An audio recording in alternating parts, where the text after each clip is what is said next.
I love Dimensions cross stitch kits, and over the past couple of decades, I have collected my fair share of them. I'm Michelle. This is my romantic tangle.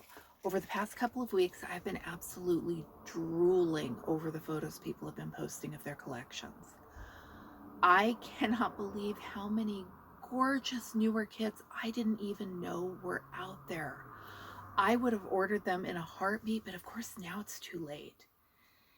And I'm starting to wonder now that the future of these Dimensions kits is up in the air.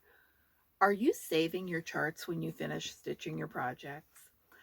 The ones that I have finished lately have all been new, currently available kits, and I didn't save the charts because I didn't think anyone would want them when you could buy the actual kit for less than it would cost to buy fabric or floss. The situation has changed, and kits that were available a couple of months ago might not be nearly so easy to come by lately.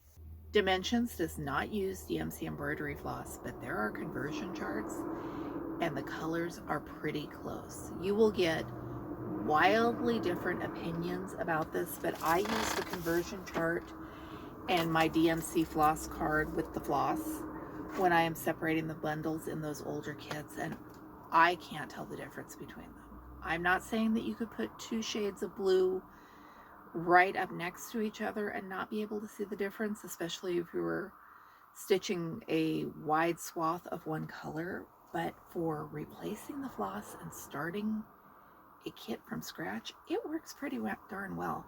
This is Southwest Mesa. It's an old Dimensions Gold Collection kit. I started this ages ago, made a total mess of it, threw away apparently everything except for the chart, and a couple of years ago I started it over with DMC. I am very happy with the results. I know a lot of stitchers say that they buy the kits and swap out for DMC because they don't like stitching with the Dimensions floss. I don't understand that, but that's confirmation that this is something you can do. I, moving forward, am going to start keeping my charts. I don't know what I'm going to do with them.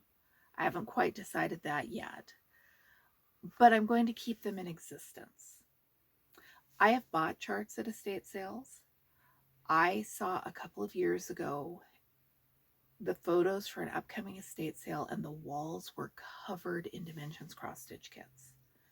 Most of them gold collection. It was astounding. And I was there as soon as they opened that morning, hoping against hope that somewhere the charts for those kits would be in that sewing room.